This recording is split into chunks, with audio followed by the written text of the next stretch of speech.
So Netflix లో test movie ఇప్పుడే చూసానన్నమాట. Madhavan, Nayanthara and Siddharth కలిసి చేశారు ఈ సినిమా. ఒక లెజెండరీ క్రికెటర్ ఫామ్ పోయిన తర్వాత తన ఆఖరి టెస్ట్ మ్యాచ్ ఆడుతున్నప్పుడు తన కొడుకు వల్ల ఒక ప్రాబ్లం వచ్చినప్పుడు ఆ క్రికెటర్ ఏం చేస్తాడు, ఇందులోకి నయనతార అండ్ మాధవన్ ఎలా వచ్చారు అనేది జనరల్ స్టోరీ. ఇంతకంటే నేనేం చెప్పాను. సినిమా ఎలా ఉంది అంటే మాత్రం ఫస్ట్ హాఫ్ వాస్ ఫెంటాస్టిక్. నాకు పిచ్చిగా నచ్చింది ఫస్ట్ హాఫ్. ఇది క్రికెట్ కి బేస్డ్ అయినా కానీ చాలా వరకు ఒక ఇంటెన్స్ థ్రిల్లర్ లెక్క నడుస్తుంది అనమాట. ఫస్ట్ హాఫ్ లో కూడా మనకి పెట్టిన సెటప్, క్యారెక్టర్స్ ఇంట్రడక్షన్, వాళ్ళకున్న సిచ్యువేషన్స్, కాన్ఫ్లిక్ట్ అన్ని కూడా చాలా చాలా చాలా బాగా రాసుకున్నారు. సినిమా స్క్రీన్ ప్లే కూడా థర్డ్ యాక్ట్ స్ట్రక్చర్ నడిచింది అన్నట్టు. అంటే ఫస్ట్ యాక్ట్ లో ఇది, సెకండ్ యాక్ట్ లో ఇది, థర్డ్ యాక్ట్ లో ఇది అన్నట్టు అలా నడుస్తూ ఉంటది. ఫస్ట్ యాక్ట్ టోటల్ గా మనకి సెటప్ కాకుండా కాన్ఫ్లిక్ట్ ని కూడా కంటిన్యూస్ చూపిస్తూ ఉంటారు. ఇది జరగకపోతే ఇంత ప్రాబ్లం వస్తుంది అని చెప్పేసి స్టార్టింగ్ నుంచి చూపిస్తూ ఉంటారు. ముఖ్యంగా సిద్ధార్థ్ క్యారెక్టర్ ని చాలా బాగా చూపించారు అనమాట. ఒకప్పుడు లెజెండరీ క్రికెటర్ కరెక్టే, ఫామ్ పోయింది, టీమ్ లో ఎలాంటి ఎక్స్పెక్టేషన్స్ ఉన్నాయి, పోయి పాకిస్తాన్ మ్యాచ్, దీంట్లో ఎలాంటి పర్ఫార్మెన్స్ చేయాలి, వీటన్నిటి మీద ఒక ఇంటెన్స్ డ్రామా అయితే గ్యారంటీ పెట్టుకున్నారు.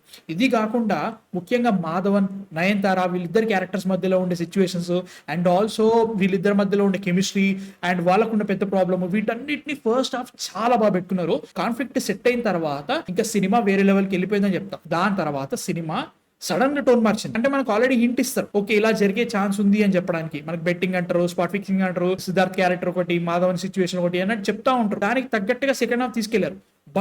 But things go wrong very very fast. నాకైతే మాత్రం ఇంత దారుణంగా ఎలా మారిపోయారు అనే ఫీలింగ్ క్రియేట్ చేసింది అన్నట్టు. ముఖ్యంగా ఈ సినిమాలో క్యారెక్టర్స్ ఏవైతే ఉన్నాయో ఏది కూడా మంచి చెడు, గుడ్ బ్యాడ్, వైట్ బ్లాక్ అన్నట్టుగా ఏది ఉండదు అన్నట్టు, గ్రేలోనే ఉంటాయి. ఈవెన్ నయనతార క్యారెక్టర్ కానీ, మాధవన్ క్యారెక్టర్ కానీ, సిద్ధార్థ్ క్యారెక్టర్ కూడా అంతే ఉంటుంది. మనకి ఫస్ట్ హాఫ్ అంతా అలానే చూపిస్తూ ఉంటారు. సెకండ్ హాఫ్ లో సడన్ గా అందరూ బ్లాక్ అండ్ వైట్ లోకి వెళ్ళిపోతూ ఉంటారు అనమాట. అంటే ఎప్పుడైతే మనకి సెకండ్ హాఫ్ లో మెయిన్ పాయింట్ అర్థమైపోతుందో ఇది జరగబోతుంది అని మనకు అర్థమయ్యేప్పుడు సినిమా చాలా వరకు ఫ్లాట్ వెళ్ళిపోతుంది. ఓకే ఇదే జరగబోతుంది అన్నట్టుగా నడిచిపోతుంది. ఆబ్వియస్లీ అదే జరుగుతూ ఉంటుంది. క్లైమాక్స్ లో చిన్న ట్విస్ట్ ఇద్దామని ట్రై చేశారు కానీ టోటల్ గా సినిమా నేరేటివ్ సింగులర్ లైన్ లోనే నడుస్తూ ఉంటది అన్నట్టు. ఫస్ట్ హాఫ్ లో మనకి చాలా ఇన్పుట్స్ పెడతారు. పోలీస్ ఇన్వెస్టిగేషన్ అని, స్పాట్ ఫిక్సింగ్ అని, హీరో ప్రాబ్లము, వాళ్ళ కొడుకు నయనతార, మాధవన్ వీళ్ళ ప్రాబ్లము, వీటన్నిటిని చూపిస్తూ ఉంటారు.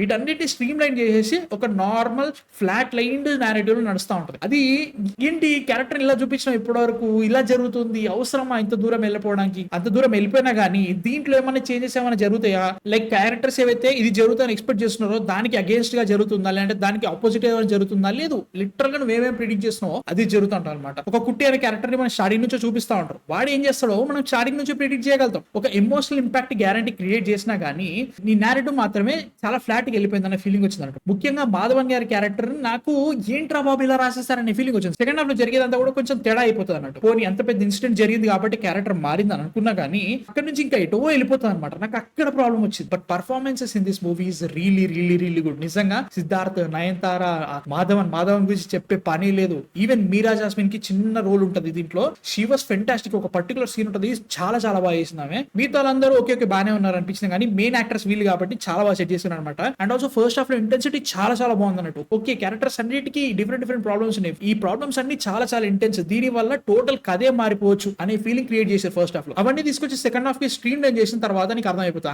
ఇవి అయిపోతుంది, క్యారెక్టర్ ఇదే చేస్తుంది. ఫస్ట్ హాఫ్ అంతా బాగున్న తర్వాత సెకండ్ హాఫ్ ఎందుకు ఆ ఫ్లాట్ లైన్ లోకి తీసుకెళ్లిపోయారు అనే ఫీలింగ్ వచ్చింది నాకు. మ్యూజిక్ బాగుంది, ఒక టెన్స్ డ్రామా లాగా బాగానే క్రియేట్ చేశారు. స్టార్టింగ్ నుంచి ఒక ఏరీ ఫీలింగ్ అయితే గ్యారంటీగా వచ్చింది. Cinematography was really good. Even cricket scene కూడా బాగానే పిక్చరైజ్ చేసిన అనే ఫీలింగ్ వచ్చింది నాకు. పర్ఫార్మెన్స్ చాలా బాగున్నాయి. డబ్బులు పెట్టారు తెలుస్తుంది, నెట్ఫ్లిక్స్ లో బాగానే పెట్టారు పైసలు. ప్రొడక్షన్ క్వాలిటీ కూడా చాలా బాగుంది, బాగా సెట్ అయింది. నేరేటివ్ లోనే కొంచెం చిన్న ప్రాబ్లమ్స్ అనిపించినాయి. ఎమోషనల్ గా సినిమా బాగానే అనిపించింది. ఒక సర్టన్ పాయింట్ ఆఫ్ తర్వాత మెయిన్ క్యారెక్టర్ ఏదైతే ఉంటారో, I don't want to give spoilers, ఆ క్యారెక్టర్ నిజంగానే ఎమోషనల్ గా ఫీల్ అవుతుందా లేదంటే యాక్ట్ చేస్తుందా అనే ఫీలింగ్ వచ్చింది. As a whole test was a good movie. But నాకు కొన్ని ఇష్యూస్ ఉన్నాయి. మంచి ప్రిమైస్ తోటి, ఫెంటాస్టిక్ పర్ఫార్మెన్స్ తోటి సినిమా బాగుందనే ఫీలింగ్ వచ్చింది. మీ థాట్స్ కామెంట్స్ లో చెప్పండి. అండ్ మా రివ్యూ కనుక నచ్చితే మాత్రం ప్లీజ్ సబ్స్క్రైబ్ చేసుకోండి. అండ్ నెక్స్ట్ వీడియోతో మళ్ళీ కలుస్తాను. అందరికీ మ్యాన్ ఫిక్షన్ సైనింగ్ ఆఫ్.